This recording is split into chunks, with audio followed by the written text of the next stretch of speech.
Hey, I'm Nathan Brandt with Coal Iron Works. Today we're going to be talking about forging lubricant. So we sell two different kinds of forging lubricant. A salt-based one, that's 4Gs 3512, that's by Fuchs. And then we also sell Delta Forge 31, that's by Henkel.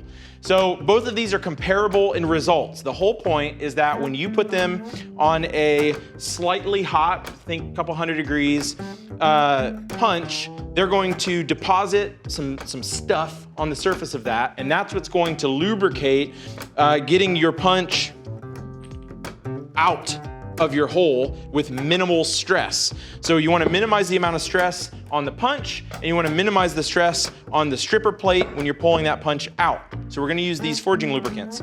Both of them are perfect for punching. They're also great if you got a small detailed trademark stamp, something like that.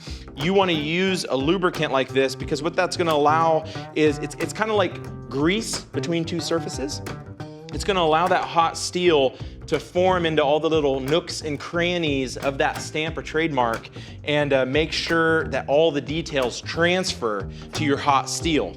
A couple of the things that they do is they are going to wick heat out of the very tip of your punch. You'll notice on this one we've got some rounding, but this has been through a couple hundred hammer blanks at this point, and it's still totally usable. But what that does is it sucks the heat out of the main body and helps to keep those sharp edges, like this fresh punch, as long as possible between dressings. This one just needs a little dressing.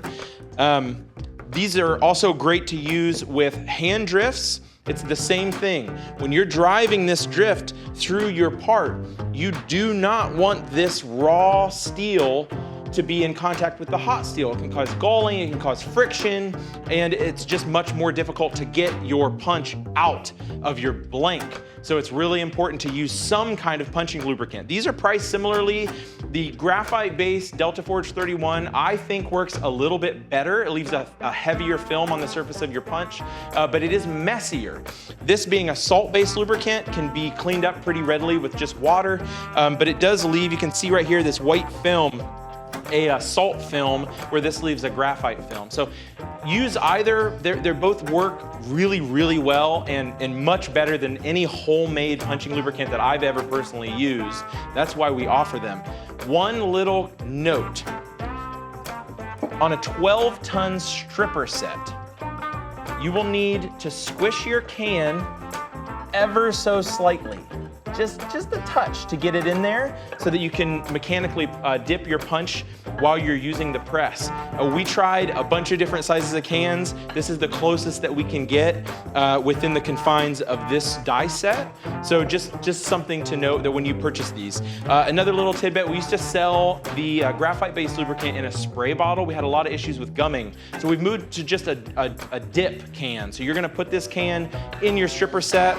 You're gonna have the punch come down, dip into the can, hold between heats if you want. You're trying to basically deposit as much of that film on the surface of your punch while you're forging and taking as much heat out as possible. Final note on these punching lubricants is to make sure that between uses you put the lid back on. Both of these can be, you can put water in them and get the solution back because they're both water-based, but to keep it as is from the manufacturer, make sure you keep the lid on between uses so that they don't dry out. So that's some information on punching lubricants as we use and offer through Coal Iron Works. If you have any questions, please reach out, info@coaliron.com. Thank you very much.